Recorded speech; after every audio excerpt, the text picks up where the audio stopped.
வணக்கம். 10th standard all subject சேனலுக்கு உங்களை அன்புடன் வரவேற்கிறேன். நம்ம இப்ப கடந்த காலமா நம்ம என்ன பண்ணிட்டு இருக்கோம், தமிழ் பாடம் நடத்திட்டு வந்துட்டு இருக்கேன். அதுல இயல் 1ல நம்ம லெசன்ஸ் நடத்தியிருக்கோம், போயம் நடத்தியிருக்கோம், சிறுகதை நடத்தியிருக்கோம். அடுத்தபடியாக நம்ம இலக்கணம் இலக்கியங்கள் நடத்த போறோம். அது ரொம்ப ரொம்ப முக்கியம். நம்ம 10th பப்ளிக்லாம் அடிக்கடி இது ஒரு பகுதியாவே கேட்கறாங்க. இது தெரிஞ்சிச்சுன்னா போதும், நாம என்ன பண்ண முடியும், புக்கின்ல இருந்து வர கொஸ்டின்ஸை கூட ஈஸியா அட்டன் பண்ண முடியும். அதுக்கு எது ரொம்ப முக்கியமா இருக்குன்னு கேட்டீங்கன்னா இலக்கணம் தான்.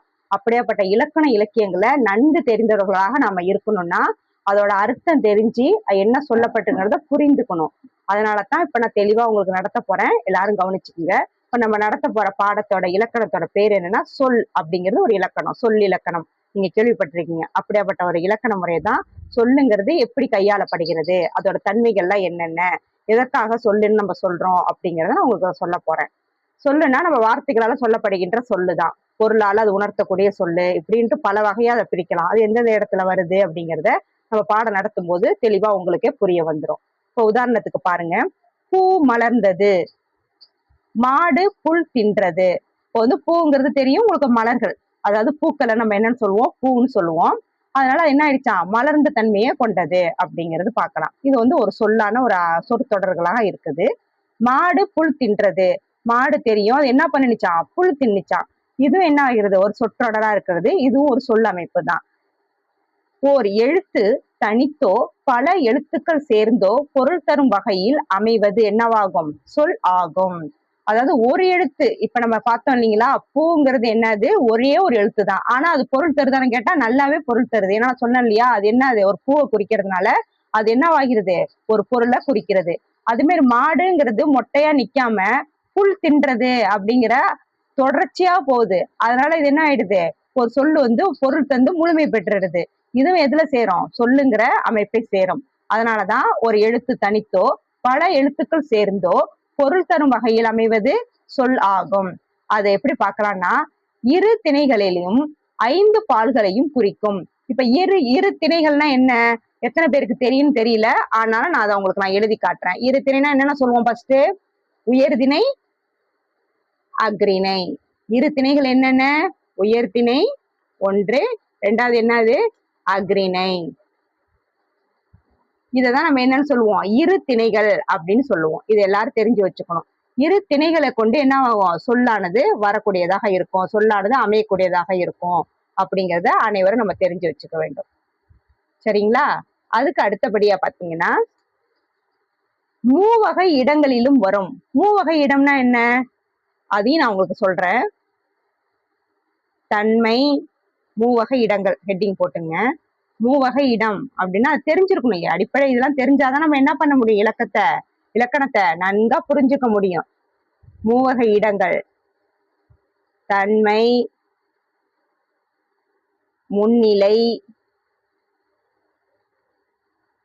படற்கை அப்படின்னு 3 இடங்கள் இருக்குது இடத்தை பொறுத்த வரைக்கும். இதுதான் இங்க என்னவா இருக்கு, மூவகை இடங்கள் அப்படின்னு சொல்லிவிட்டது. இந்த மாதிரியான இடங்கள்ல என்ன ஆகுது, சொல்லானது கையாளப்பட்டு வருகிறது அப்படிங்கறதையும் நம்ம தெரிஞ்சுக்கணும். இது மட்டுமல்லாது உலக வழக்கிலும் செய்யுள் வழக்கிலும் வரும். உலக வழக்குன்னா நம்ம பேச்சு வழக்கு, மொழி வழக்கு இதெல்லாம் இருக்குது இல்லைங்களா. நம்ம சாதாரண ஒரு பேச்சு பேசுறோம் இல்லைங்களா, ஒரு சொல்லு சொல்றோம் இல்லைங்களா, உலகத்துல பயன்படுத்தக்கூடிய வார்த்தைகளை கொண்டு என்னவா இருக்கும், சொல்லானது அமையுமா. செய்யுள் வழக்கு அப்படின்னா என்னன்னு கேட்டீங்கன்னா, செய்யுள் வழக்குங்கிறது நம்ம பேசக்கூடிய வார்த்தைகள் எல்லாம் இருக்காது, ரொம்ப ஒரு டஃப்பான வேளா இருக்கும். அதாவது கவிதைகள், இலக்கியங்கள், பல அந்த காலத்து நூற்கள்லாம் என்ன ஆயிருக்குன்னா செய்யுள் வடிவில் அமைக்கப்பட்டிருக்கும். அதுக்கான இது நம்ம என்ன பண்ண முடியும், ஓஹோ அது பல மாதிரியா உருவு பெற்றிருக்கா அப்படிங்கிற மாதிரி இருக்கும். அந்த மாதிரி வழக்கு தொடர்கள் என்ன ஆனதுன்னா சொல்லானது கையாளப்பட்டு வருகிறது அப்படிங்கிறதையும் நம்ம தெரிஞ்சுக்கணும். அடுத்தபடியா வெளிப்படையாகவும் குறிப்பாகவும் விளங்கும். எப்படி இருக்குமா சொல்லு, ஒரு வெளிப்படையா ஒரு கருத்து தெரிவிக்கக்கூடியதாகவும் இருக்குமா. இப்ப உதாரணத்துக்கு நான் அதுக்கு என்ன சொல்லணும்னு கேட்டீங்கன்னா, இப்ப ராமு நடக்கிறான் அப்படின்னு நம்ம உதாரணத்தை நான் சொல்றேனே, ஒரு வெளிப்படையா சொல்றேன், ராமு நடந்து வருகிறான் அப்படின்னு சொல்லிட்டு ஒரு வெளிப்படையா ஒரு கருத்தை நம்ம சொன்னாலும் அது என்னவாகும், அது வெளிப்படையான ஒரு சொல்லாகும். இதே குறிப்பாக அவன் நடந்து வருகிறான், இந்த இடத்துல அவனுங்கிறத நான் யார சொல்றேன், ராமுவை தான் சொல்றேன். பேரை சொல்லலினாலும் நம்ம யார சொல்றோம், அவன் நடந்து வரதை பார்த்துட்டு அவன் நடந்து வந்துட்டு இருக்கான் பாரியா அப்படின்னு சொல்லும் போது குறிப்பாலையும் நம்ம என்ன பண்ணுவோம், உணர்த்துவோம். இவ்வாறு சொல்லானது பல வகைகள்ல பயன்படுத்தப்பட்டு வருகிறதுங்கிற ஒரு அடிப்படையான விஷயத்த நாம தெரிஞ்சுக்கணும். இது மட்டுமல்லாது மொழியோட அமைப்புல, அதாவது மொழியோட அமைப்புகள்லயும் சொல்லானது கையாளப்பட்டு வருகிறது. அது என்னென்ன மொழி? மூவகை மொழி. மொழி எத்தனை வகையா பிரிக்கலாம்? 3 வகையா பிரிக்கலாம். ஒன்று தனிமொழி, இரண்டாவது தொடர்மொழி, மூன்றாவது பொதுமொழி என மொழி என்னன்றது 3 வகையாக பிரிக்கப்படுகிறது. அத நன்னூலுங்கிறது ஒரு பழைய நூல். அதாவது நன்னூலுங்கிறது எதுன்னா 259வது ஒரு அதிகாரத்துல என்ன சொல்றாங்கன்னு கேட்டீங்கன்னா, மொழிகளுடைய உருவாக்கத்தை தான் என்னன்னு சொல்லுவோம்? நன்னூல்னு சொல்லுவோம். நன்மை பிளஸ் நூல் அப்படின்ட்டு ஒரு நன்னூலுங்கிற ஒரு ஏடு அது. அது எப்படி இருக்குன்னா, ஆனாங்கிறது எப்படி உருவானது, காணாங்கிறது எப்படி உருவானது, அது எப்படி பழைய காலத்துல பயன்படுத்தப்பட்டு மொழியோட உருவாக்கம் பட்டது அப்படிங்கிற ஒரு செய்யுளோட தொகுப்பு தான் என்னன்னா நன்னூல். அந்த மாதிரி இடத்துல என்ன நன்னூலுங்கிற அந்த புத்தகத்துல என்ன இடம்பெற்றிருக்குன்னா, ஒரு மொழி ஒரு பொருளனவாம், தொடர்மொழி பல பொருளென பொது இருமையும் ஏற்பன. இதேதான் சொல்லப்பட்டிருக்கு. அதாவது ஒரு மொழியானது எப்படி இருக்குமா? தனி மொழியாவும் இருக்குமா, தொடர் மொழியாவும் இருக்குமா, பொது மொழியாகவும் இருக்கும் அப்படின்னு சொல்லிட்டு அந்த நன்னூல் காப்பியத்தின் வாயிலாக நம்ம என்ன பண்றோம்? தெரிஞ்சுக்கிறோம். அடுத்தபடியா பாத்தீங்கன்னா தனி மொழி, இது ஒரு சப்டைட்டில். இதுவும் தனி மொழிங்கிறதுல சொல் எப்படி கையாளப்படுகிறது அப்படின்னு பாத்தீங்கன்னா, ஒரு சொல் தனித்து நின்று பொருள் தருமாயின் அது தனிமொழி எனப்படும். ஒரு சொல் இருக்கு இல்லையா? இப்ப கண்ணு, மூக்கு, காது இதெல்லாம் என்னன்னா ஒரு தனியான சொல்லுதான். படி, நட, செல் இதெல்லாம் ஒரு தனியான சொல்லு. இது என்ன பொருள் படுது இல்லைங்களா? ஒரு சொல்லா உருவாக்கப்படுகிறது இல்லையா? இப்ப அதெல்லாம் என்னன்னு சொல்லுவோம்? சொல்லுன்னு தான் சொல்லுவோம். தனி மொழியாவா இருந்தாலும் என்னது? சொல். அதுக்குதான் எடுத்துக்காட்டு கண், படி. இது எதுல கொடுத்திருக்காங்கன்னா பகாபதம், பகுபதம் அப்படிங்கிறதுல உதாரணம் கொடுத்திருக்காங்க. இது ஒரு உறுப்பிலக்கணம், பகுப்பத உறுப்பிலக்கணம் நீங்க படிச்சிருப்பீங்க. பகுப்பதம், பகாபதம் அப்படின்லாம் சொல்லி நீங்க ஏற்கனவே நீங்க 9th ஸ்டாண்டர்ட் எல்லாம் படிச்சிருப்பீங்க இல்லையா? அதுல இருந்து எடுத்து உதாரணம் காட்டப்பட்டிருக்கிறது. கண்ணன், படித்தான், இது மாதிரி முழுமை பெற்று என்ன இருக்கும்? கண்ணனுங்கிற ஒருத்தனை குறிச்சாலும் சரி, படித்தான்னு ஒரு செயலை குறிச்சாலுமே சரி, என்ன அது? ஒரு தனி மொழியாக இருந்து அது ஒரு சொல் அமைப்பாக உருவாகியுள்ளது அப்படிங்கிறத தெரிஞ்சுக்கலாம். இது நல்லா 1க்கு 2 வாட்டி நல்லா படிச்சு பாருங்க. தனிமொழினா என்ன? ஒரு சொல் தனித்து நின்று பொருத்தலுமாயின் அது தனிமொழி எனப்படும். நடத்தும் போதே உங்களுக்கு ஈஸியா மனனம் ஆயிடும். அதனால நீங்க கஷ்டம்லாம் பட வேண்டாம். அதை நல்லா புரிஞ்சுக்குங்க. அடுத்தது தனிமொழி தெரிஞ்சுக்கிட்டோம். இப்ப அடுத்தபடியா என்ன பார்க்கலாம்? தொடர்மொழி. தொடர்மொழினா என்ன? 2 அல்லது அதற்கு மேற்பட்ட தனி மொழிகள் தொடர்ந்து பொருள் தருவது தொடர்மொழியாகும். ஒண்ணும் வேண்டாம். இப்போ ஒரு சொல்லு இருக்குன்னு வச்சுங்களேன். இப்ப கண்ணன் இருக்கான்னு வச்சுங்களேன். ஒரே ஒரு சொல்லு இருக்கு. கண்ணன் வந்தான், கண்ணன் சென்றான், கண்ணன் பார்க்கிறான் இப்படின்னு சொல்லிட்டு நம்ம சொன்னோம்னா அதை தொடர்ந்து அடுத்த ஒரு ஒன்றுக்கு மேற்பட்ட அடுத்த ஒரு இதோட வாக்கியத்தோட இணையும் போது என்ன ஆயிடுதுன்னா அது தொடர்மொழி ஆகுறது. இவ்வளவுதான். மலருங்கிறது ஒரு பேரா இருந்தாலும் வீட்டுக்கு சென்றார், அப்ப மலர் வீட்டுக்கு சென்றாங்க போது 1க்கு மேற்பட்ட எழுத்துக்கள் வாக்கியங்களோட சேர்ந்து அமைஞ்சதுனால சொல்லு ஒரு முழுமை பெற்று இருக்கிறது. இப்படிலாம் சொல்லானது பயன்படுத்தப்பட்டு வருகிறது அப்படிங்கறத நம்ம தெரிஞ்சுக்கணும். அததான் என்ன நம்ம சொல்றோம்? தொடர்மொழி அப்படின்னு சொல்றோம். 2 அல்லது அதற்கு மேற்பட்ட தனிமொழிகள் தொடர்ந்து பொருள் தருவது தொடர்மொழி. அழகா நம்ம நடத்தும் போதே உங்களுக்கு புரிஞ்சிருக்கும். அடுத்து பாருங்க, பொதுமொழி. ஒரு சொல் தனித்து நின்று ஒரு பொருளையும், நல்லா கவனிங்க, ஒரு சொல் தனிச்சு நின்று ஒரு பொருளை தரணுமா, அச்சொல்லே அந்த சொல்லே பிரிந்து நின்று அதை பிரிச்சு பார்த்தோம்னா வேறு பொருளையும் தந்து தனிமொழிக்கும் தொடர்மொழிக்கும் பொதுவாய் அமைவது பொதுமொழி எனப்படும். இப்போ ஒரு சொல்லு இருக்கு, அது தனி சொல்லா இருக்கணும். ஆனா அது அந்த சொல்ல என்ன ஆயிடுச்சோ பிரிச்சு பார்த்தா வேற பொருளை தரணுமா. புரியுதுங்களா? அப்படி தந்து அந்த தனிமொழிக்கும், தனிமொழினா ஒண்ணு தானே, தொடர்மொழினா அதுக்கு மேற்பட்டது, அது தொடர்ந்து வரக்கூடிய 2ஆ பிரியுது. அப்படி வந்துருச்சுன்னா அப்படி ஒரு பொதுவான ஒரு நிலையை பெற்றா அது என்னன்னு நம்ம சொல்லுவோம்? பொதுமொழி அப்படின்னு சொல்லுவோம். எப்படின்னு சொல்லுவோம்? பொதுமொழி அப்படின்னு சொல்லுவோம். இப்ப எடுத்துக்காட்டை பார்த்தா உங்களுக்கு ரொம்ப நன்றாகவே புரியும். இப்ப எடுத்துக்காட்டு நான் என்ன சொல்ல போறேன்? 8. 8ங்கும் போது ஒரு எண்ணிக்கை, ஒரு நம்பர் 1 2 3 4ங்கிற மாதிரி 1 2 3 4 5 6 7 8ங்கிறது ஒரு தனிச்சு நிக்குது. அது ஒரு சொல்லுதான், அதுல எந்த மாற்று கருத்து இல்லை. ஆனா அதை எப்படி பிரிச்சு பாக்குறோம்னு கேட்டீங்கன்னா L+2, அதாவது L+2 அப்படின்னு 2 வாக்கியமா நம்ம பிரிக்கிறோம். என்ன ஆயிடுச்சு? 2ஆ பிரிக்கும் போது ஒரு தொடர் மொழி ஆயிடுச்சு. ஆனா என்னென்ன எள்ளுன்னா என்ன குறிக்குது? எட்டையா குறிக்குதுன்னு கேட்டா இல்ல, அது எல்லை குறிக்கிறது. புரியுதுங்களா? எள்ளு சாப்பிடுறோம் இல்லையா, எள்ளு, அதை குறிக்கிறதுனால அது என்ன ஆயிடுச்சு? வேற ஒரு பொருளை தந்துருச்சு. இப்படி தந்து கவனிச்சோம் இல்லையா? இப்படி தந்து பொதுவாக இருக்கணும். அப்படி அமைஞ்சதுனால இது என்ன ஆயிடுச்சு? பொதுமொழி அப்படின்னு ஆயிடுச்சு. இன்னொரு உதாரணம் அதுக்கு நான் சொல்றேன். வேங்கை. வேங்கைனா தெரியும், புலி. அந்த வேங்கை எப்படி இருக்குன்னா தனித்து நிற்கும் போது வேங்கை இன்னும் ஒரு மரத்தை குறிக்கிறது. வேங்கைனா புலிங்கிற அர்த்தத்தை குறிச்சாலும் இந்த இடத்துல வேங்கை மரம் நீங்க கேள்விப்பட்டிருக்கீங்களான்னு தெரியாது. ஆனா அது ஒரு மரம் இருக்கு, வேங்கை மரம். அப்படின்னா அப்புறம் அந்த வேங்கை மரத்தை குறிக்கக்கூடிய ஒரு சொல்லாக அமைகிறது. ஆனா அதே தனியா பிரிச்சு பார்ப்போமே, வேம் பிளஸ் கை அப்படின்னு இருக்கும். புரியுதுங்களா? அதாவது வேகின்ற கை. இப்ப கைய வந்து ஒரு தீக்குள்ள விட்டுட்டோம்னா வெந்து போயிடுச்சு இல்லையா? ஐயோ கை வெந்துருச்சேங்கிறோம் பார்த்தீங்களா? அப்ப வேற ஒரு பொருளை தருது, வேற ஒரு அர்த்தத்தை தருகிறது. ஆனா இது அதனால இது என்ன ஆயிடுச்சு, ஒன்றுக்கு மேற்பட்ட வாக்கியங்களை கொண்டு அமைஞ்சு ஒரு சொல்லாகி தனிமொழி வந்து தொடர்மொழியாகி என்ன ஆயிடுச்சு, இப்ப கடைசியில பொதுமொழி ஆயிடுச்சு. இதுதான் பொதுமொழினா. இதை நல்லா நீங்க புரிஞ்சுக்கணும். சரிங்களா? அடுத்தது தொழிற்பெயர். தொழிற்பெயர்னா ஒரு தொழிலை குறிக்கக்கூடிய பெயரை என்னன்னு சொல்லுவோம் நம்ம? தொழிற்பெயர் அப்படின்னு சொல்லுவோம்.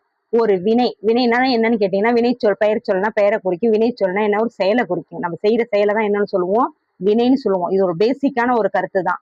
இதெல்லாம் நமக்கு நன்றாவே தெரிஞ்சுக்கணும். பெயர் சொல்னா என்ன, ஒரு பெயரை குறிக்கும். வினை சொல்னா என்ன, ஒரு வினையை குறிக்கும். அதாவது செயல்பாடை குறிக்கும். அதை வச்சுதான் நம்ம என்ன பண்ணுவோம், வினைச்சொல் சொல்லுவோம். அதனால ஒரு வினை இருக்கு இல்லையா, செயலானது அல்லது செயலை குறிக்கும் பெயரானது தொழிற்பெயர் எனப்படும். அப்படி ஒரு செயலை வச்சு குறிக்கக்கூடிய பெயரை தான் என்னன்னு சொல்றோம், தொழிற்பெயர்னு சொல்லுவோம். அது ஒரு ஒரு தொழில் நம்ம என்ன செய்யறோமோ அந்த தொழிலை குறிக்கக்கூடியதா இருக்கணும், ஒரு பெயரா இருக்கணும். அதே மாதிரி வினைனா நிகழக்கூடிய செயல் செய்யறோம் இல்லையா, அதுவாகவும் இருக்கணும். இப்படி இருந்ததுனாலதான் அது என்னவாகுது, தொழிற்பெயர் அப்படிங்கிற ஒரு முழு வடிவம் பெற்று சொல்லாகிறது. இதை எப்படிலாம் சொல்லலாம், எண்ணாகவும் சொல்லலாம், இடமாகவும் சொல்லலாம், காலமாகவும் சொல்லலாம், பாலாகவும் சொல்லலாம். புரியுதா? ஆகியவற்றை குறிப்பாகவோ வெளிப்படையாகவோ உணர்த்தலாம். இது நம்ம பின்வரும் எடுத்துக்காட்டை கொண்டு நான் உங்களுக்கு நிறையவே விளக்கலாம். இங்க ஷார்ட்டா கொடுத்துருக்கிறதுனால நான் உங்களுக்கு சொல்றேன். அதாவது எண்ணிக்கையை கொண்டு நம்ம விவரம், இடத்தை என்னென்ன இடம், தன்மை, முன்னிலை, படக்கம் சொல்லியிருக்கோம் இல்லையா, காலம், முக்காலம் உங்களுக்கு தெரியும், இறந்த காலம், நிகழ்காலம், எதிர்காலம் அப்படின்னு சொல்லலாம். பால், ஆண் பால், பெண் பால், ஒன்றன் பால், பால், இப்படி பாலுகளை கொண்டு இருக்கும்.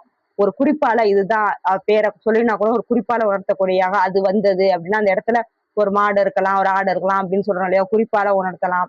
வெளிப்படையா டைரக்டாவே மாடு நடந்தது அப்படின்னா ஒரு மாடை குறிக்கக்கூடியது வெளிப்படையாக சொல்லக்கூடியதா இருக்கலாம். இப்படி எல்லாம் வரக்கூடியதா இருக்கக்கூடிய எல்லாமே என்ன நம்ம சொல்லுவோம், தொழிற்பெயர்கள் ஒன்றாக நாம் சொல்லலாம். இவ்வாறு இப்ப பாத்தீங்கன்னா ஈதல், அதாவது ஈதுறது, புரியுதுங்களா, நடத்தல் அதாவது நடக்கிறது, இதெல்லாம் என்னன்னு சொல்லுவோம், தொழிற்பெயர் அப்படின்னு சொல்லுவோம். அடுத்து பாத்தீங்கன்னா விகுதி பெற்ற தொழிற்பெயர்கள். விகுதி தெரியுது, விகுதினா என்னடா, அது விகுதின்னு இருக்கு நம்ம பார்க்க கூடாது. பகுதினா முன்னாடி உள்ள வாக்கியம், விகுதினா கடைசியில உள்ள வாக்கியம். இது பேசிக் நாலேஜ், அடிப்படையா தெரிஞ்சிருக்கும் நம்ம. விகுதி பெற்ற தொழிற்பெயர்கள், அதாவது கடைசியாக இருக்கணும். அதாவது விகுதினா என்ன, கடைசியா இருக்கணும். ஆனா என்னவா இருக்கணுமா, தொழிற்பெயராகவும் இருக்கணும். அப்படி இருந்தாதான் அது என்ன சொல்லோட முழு அமைப்பை பெறுது அப்படின்னு பார்க்கலாம். வினை அடியுடன், வினைனா என்ன, ஒரு செயலு, அதோட அடியோட அந்த அடிப்பகுதியில விகுதி இருக்குது இல்லையா, அந்த முடிவானது சேர்வதால் உருவாகும் தொழிற்பெயர். இவ்வாறு சேர்ந்து ஒரு தொழிற்பெயரை குறிக்கும் இல்லையா, அதை என்ன நம்ம சொல்லுவோம், விகுதி பெற்ற தொழிற்பெயர் ஆகும். இவ்வாறு இத்தகைய பண்பு நலன்கள்லாம் கொண்டு இருக்கணும். அது வினை இருக்கணும், அதோட அடியோட இருக்கணும். அது எப்படி இருக்கணும், விகுதி, அதாவது கடைசியாகவும் இருக்கணும். இவ்வாறு சேர்ந்து ஒரு தொழிலை குறிக்கக்கூடியதாக இருந்துச்சுன்னா அதை என்னன்னு நம்ம சொல்லுவோம், விகுதி பெற்ற தொழிற்பெயர் அப்படின்னு சொல்லுவோம். இப்போ உதாரணத்தை பார்த்தா நமக்கு நல்லாவே புரியும். வினை அடி அப்படின்னு நம்ம என்ன சொல்றோம், வினை அடினா இப்ப நட, அதாவது நட மொட்டையா இருக்குது, ஒண்ணுமே இல்லாம நட. என்ன நட அப்படின்னா அது ஒரு வினை, ஒரு செயலை குறிக்கிறது, நடக்கிற ஒரு செயலை குறிக்கிறது, கடைசியாவும் இருக்குது. புரியுதுங்களா? ஒரு அடியாவும் இறுதியாவும் அதுவே இருக்குது. வேற எதுவும் அது இதா இல்ல. இதுக்கு ஒரு விகுதின்னு பாத்தீங்கன்னா நடத்தல உள்ள ஒரு நிகழ்வு தானே இது, அது கடைசியா இதுல என்ன நம்ம விகுதின்னு பார்த்தா இறுதி தானே சொன்னேன். நடத்தல்ல நடங்கிறது என்னது, வினை, அது ஒரு செயல்பாடு. அதுவே அடியாகவும் இருக்கிறது, வினை அடியாகவும். அந்த நடத்தல்ல அந்த தல்ங்கிற கடைசியா தல் முடியுது இல்லையா, அது என்ன, அது விகுதி, இறுதியா இருக்குது. அது என்ன ஒரு அதுல உள்ள தொழிற்பெயரா என்ன மாறுதுன்னு கேட்டா எல்லாம் சேர்ந்துதான் மாறுது. நட பிளஸ் தல் நடத்தல் அப்படின்னு மாறும்போது ஒரு தொழிற்பெயரா முழுமை அடைஞ்சிருக்கு. அதே மாதிரி வாழ் கை, வாழ்க்கை ஆயிடுது. ஆள் அல், ஆளல் ஆயிடுது. புரியுதுங்களா? இது மாதிரி நம்ம என்ன பண்றோம், அந்த தொழிற்பெயரை, வினை பெற்ற தொழிற்பெயர்களை நம்ம ஆராய்ந்து பார்க்கலாம். ஒரே வினையடி பல விகுதிகளையும் ஏற்கும். ஒரே வினையடி எப்படி இருக்கு, பல விகுதிகளையும் ஏற்குமா. எடுத்துக்காட்டு எப்படி இருக்கும், ஒரே வினையடி இருக்கணுமா, ஆனா எத்தனை இருக்கும், பல பல விகுதிகள் இருக்கும். வகுதியா இறுதி, அந்த இறுதிகளை கொண்டு இருக்குமா. என்னன்னு பார்க்கலாமா. நடை என்பது என்னது, சாதாரண ஒரு வினையடி, ஏற்கனவே நம்ம பார்த்தோம். அதை என்னன்னு சொல்லலாம், நடை, நடத்தல், அந்த தொழிற்பெயரை கொண்டு நம்ம என்ன பண்ண முடியும், சொல்லிக்கலாம். அடுத்தது எதிர்மறை தொழிற்பெயர். எதிர்மறை தொழிற்பெயர், சாதாரண தொழிற்பெயர்னா என்னன்னு நமக்கு தெரியும், எதிர்மறைனா அதோட ஆப்போசிட் தான் என்னன்னு நம்ம சொல்லுவோம், எதிர்மறைன்னு சொல்லுவோம். அப்படியேப்பட்டது என்னன்னு பாத்தீங்கன்னா எதிர்மறை பொருளில் வருவது எதிர்மறை தொழிற்பெயர். அவ்வளவுதான், அந்த கொஸ்டின்ல நமக்கு ஆன்சர் இருக்குது, வினாவிலேயே விடையை நம்ம எடுத்துக்கலாம். ஒரு எதிர்மறையா இருக்க கொண்டு என்ன ஆகுது, ஒரு தொழிற்பெயரை கொடுத்துச்சுன்னா அது என்னன்னு நம்ம சொல்லுவோம், எதிர்மறை தொழிற்பெயர்னு சொல்லுவோம். எதிர்மறை ஒரு பொருளை குறிக்கணும், ஆப்போசிட்டை குறிக்கணும். அப்படி இருக்கக்கூடிய ஒரு தொழிலை குறிக்கக்கூடிய பெயரா இருந்துச்சுன்னா அது நம்ம என்னன்னு சொல்றோம், எதிர்மறை தொழிற்பெயர்னு சொல்றோம். எடுத்துக்காட்டுக்கு நடவாமை, கொல்லாமை. அதாவது நீ நடன்னு நான் சொல்றேன், நான் நடக்க மாட்டேன், நடவாமை. கொல்லுன்னு சொல்றேன், கொல்லாமே அப்படின்னு சொல்றோம். அதாவது ஆப்போசிட்டா சொல்றது, என்ன சொல்றோமோ அதுக்கு. செய்யின்னு சொல்றேன், செய்யாமைங்கிறது. உண்ணுன்னு சொல்றேன், உண்ணாமைங்கிறது. அப்ப ஆப்போசிட்டா மறுத்து பேசுறது. ஆனா ஒரு செயல், அதாவது ஒரு தொழிலை குறிக்கணும். புரியுதுங்களா?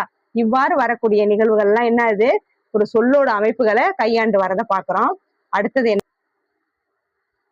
அடுத்து என்ன பாத்தீங்கன்னா, முதநிலை தொழிற்பெயர். தொழிற்பெயர்லாம் நம்ம என்னன்னு பார்த்துட்டு வரோம். எதிர்மறை தொழிற்பெயர்லாம் பார்த்துட்டோம். அடுத்து நம்ம என்ன பார்க்க போறோம், முதநிலை தொழிற்பெயர். முதநிலைனா அந்த கேள்வியை பார்த்தாலே தெரியும், முதல்ல வச்சு வரும். முதல் நிலைப்பாடே எப்படி இருக்கும், அது எப்படி முதல் நிலைப்பாடை கொண்டு அந்த தொழிற்பெயரானது அமைந்திருக்கும் அப்படிங்கறத நம்ம மஸ்ட் மைண்ட்ல வச்சுக்கணும். விகுதி பெறாமல் வினைப்பகுதியே தொழிற்பெயராதல் முதநிலை தொழிற்பெயர். அதுக்கு விகுதினே இருக்கக்கூடாது, முதலும் முடிவும் அதுதான். உங்களுக்கு புரியுதுங்களா இல்லையா? விகுதி இல்லாம என்ன பண்ணணும், வெறும் முதல் மட்டுமே இருந்து ஒரு வினை ஒரு செயல்பாட்டை குறிச்சிச்சுன்னா அதை என்ன நம்ம சொல்லுவோம், முதல் நிலை தொழிற்பெயர் அப்படின்னு சொல்லுவோம். மறுபடியும் வாசிக்கிறேன். விகுதி பெறாமல் வினைப்பகுதியே தொழிற்பெயராதல் முதல்நிலை தொழிற்பெயர் ஆகும். எடுத்துக்காட்டு பார்ப்போமா, தட்டு, உரை, அடி. இப்ப தட்டுங்கிறதுக்கு அடுத்தது ஏதாவது இருக்கா, தட்டுதல் அதெல்லாம் தேவையில்லை, சாதாரணமா இருக்கு. உரையாடுது அதெல்லாம் நமக்கு தேவை கிடையாது. அடி, அது ஒரு முழுமை பெற்றுடுச்சு, முதல்ல முடிவா இருக்குது. அது தட்டுன்னா நம்ம போய் தட்டிடுவோம், அவ்வளவுதான், யோசிக்கவே மாட்டோம். உரை அப்படின்னா ஒரு உரை ஆட்டிடுவோம், நிகழ்த்திக்கிட்டே இருப்போம், பேச மாட்டோம். அடினா ஒரு அடி டக்குன்னு அடிச்சிருவோம். புரியுதுங்களா? இப்படி அதுக்கு பின்புலம்லாம் இருக்கா, பின்னடிலாம் இருக்கானா யோசிக்க வேண்டிய அவசியமே இல்லை. அந்த மாதிரி உள்ள வார்த்தைகள் தான் என்னன்னு சொல்லுவோம், முதநிலை தொழிற்பெயர்னு சொல்லுவோம். இச்சொற்கள் முறையே தட்டுதல், உரைத்தல், அடித்தல் என்று பொருள்படும் போது முதநிலை தொழிற்பெயர்களாக ஆகின்றன அப்படிங்கிறத நம்ம எல்லாரும் தெரிஞ்சுக்கணும். அதுக்கு அடுத்தபடியா பாத்தீங்கன்னா, முதநிலை திரிந்த தொழிற்பெயர். நல்லா கவனிங்க, முதநிலை தொழிற்பெயர்னா என்னன்னு நான் சொல்லிட்டேன். அது திரிந்த இந்த வாக்கியத்தை நல்லா கவனிச்சுக்கணும். அது திரிஞ்சு போயிடுச்சு. அப்ப உதாரணத்துக்கு பால் இருக்குல்ல, அது கெட்டு போயிடுச்சுன்னா என்னன்னு சொல்லுவோம், திரிஞ்சு போயிடுச்சு அப்படின்னு சொல்லுவோம். அது மாதிரிதான் இப்படி இருக்கக்கூடிய முதநிலை தொழிற்பெயர் என்ன ஆயிடுச்சான், கெட்டு போயிடுச்சான், திரிஞ்சு போயிடுச்சான், அந்த அதுல இருந்து மாற்றம் அடைஞ்சிருச்சான். புரியுதுங்களா? அதான் திரிந்த. விகுதி பெறாமல் முதநிலை திரிந்து அது விதியே இல்லாம என்ன ஆயிடுச்சு, முதநிலை திரிஞ்சிடுச்சான். அப்படி வரக்கூடிய தொழிற்பெயர் முதநிலை தெரிந்த தொழிற்பெயர் ஆகும். விகுதியே இல்லாம என்ன ஆயிடுச்சு, முதல் நிலையே திரிஞ்சு போயிடுச்சான். ஃபர்ஸ்ட் ஆரம்பமே என்ன ஆயிடுச்சு, கெட்டு போயிடுச்சான். அப்படி இருக்கிறதா என்ன அது, முதல்நிலை திரிந்து வரும் தொழிற்பெயர் அப்படின்னு பாக்குறோம். எடுத்துக்காட்டு தேரு, என்னது தேரு அப்படின்னு சொல்றோம். அதுல தொழிற்பெயர் உதாரணம் பார்த்தா உங்களுக்கு தெரியும். ஒரு தொழிற்பெயரை கொண்டு ஒரு முதல்நிலை கொண்டு அது எப்படி அது திரிஞ்சு போகுது, முதல்நிலை திரிந்த தொழிற்பெயர் ஆகுறது. இப்ப கெடுதல், கெடு, கேடு.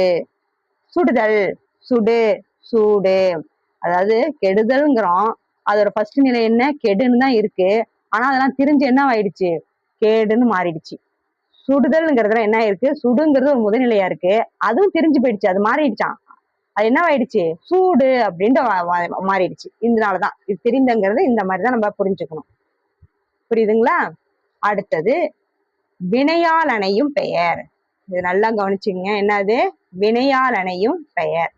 வினையால் அணையும் பெயர் ஒரு வினையை கொண்டு ஆரம்பிச்சு பெயர் நிலையானது அணைந்து காணப்படுவது போல இருக்குமா, வினையால் அணையும் பெயர். புரியுதுங்களா? ஒரு வினை முற்று, ஒரு வினைனா ஒரு செயல்பாடு ஒரு முற்று அடைஞ்சிருக்குது, பெயரின் தன்மையை அடைந்து அது ஒரு அந்த பெயரோட தன்மையை அடையணுமா, சரிங்களா? அடைந்து வேற்றுமை உருவு ஏற்றும் ஏற்காமலும், வேற்றுமை உருவு வேறொரு உருவை ஏற்று இருக்கணும், ஏற்காமலும் இருக்கணும். அப்படி வேறொரு பயனிலையை கொண்டு முடிவது. இது நான் சொல்லியிருக்கேன், எழுவாய் பயனிலை இதெல்லாம் உங்களுக்கு ஆரம்பமா தெரிஞ்சிருக்கணும், சரிங்களா? எழுவாய்னா முன்னாடி இருக்கிறது, பயனிலைனா பின்னாடி வருவது, சரிங்களா? ஒரு சொல் அமைப்பு சொற்றொடர்களை வச்சு அது நான் நிறைய விளக்கம் கொடுத்தா உங்களுக்கு தெரியும். நீ ஏற்கனவே 9th ஸ்டாண்டர்ட் எல்லாம் படிச்சிருப்பீங்க நான் நம்புறேன், சரிங்களா? வேறொரு பயனிலையை கொண்டு முடிவது வினையால் அணையும் பெயர் எனப்படும்.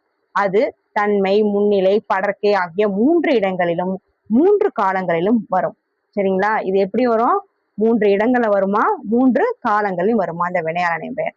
நல்லா கவனிச்சுங்க. ஒரு வினைமுற்று இருக்கு இல்லையா, பெயரின் தன்மையை அடைஞ்சு அந்த வேற்றுமை உருவு ஏற்குமா ஃபர்ஸ்ட், அப்புறம் ஏற்காமலும் இருக்குமா, வேறொரு பயனிலையை கொண்டு முடியுமா. இவ்வளவு விஷயத்த நீங்க உள்வாங்கிக்கணும். வேற்றுமை உருவை ஏற்கணும், ஏற்காமலும் இருக்கணும், வேறொரு பயனிலையை கொண்டு முடியணும், இப்படி இருந்துச்சுன்னா அதுக்கு பேர் என்னது? வினையாளனையும் பெயர். இது நல்லா சொல்லிக்கிட்டே வாங்க. அது எப்படி இருக்கும்?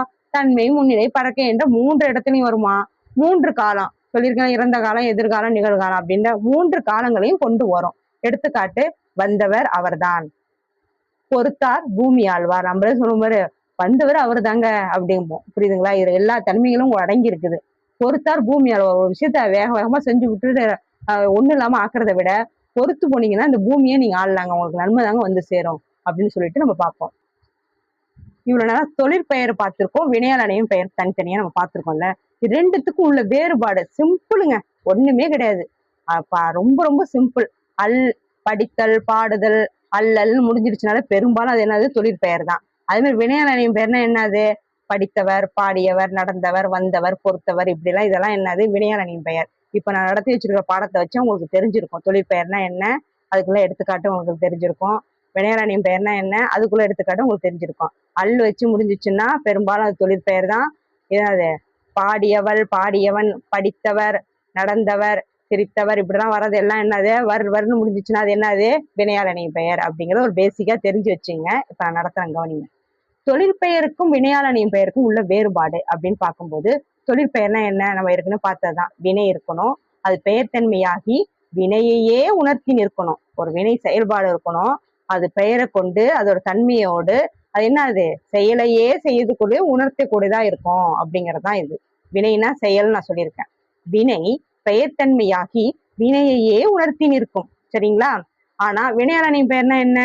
தொழிலை செய்யும் கருத்தாவை குறிக்கும். இப்போ ஒரு தொழில் செய்யறான்ல, இப்ப ராமன் வேலை செய்தான் அப்படின்னா ராமனை தான் குறிக்கும். புரியுதுங்களா? ராமன் தானே அந்த வேலை செய்ய, கருத்தான்னா செய்யப்படுவரை தான் பத்தி பேசுறோம். அவர், செய்தவர்.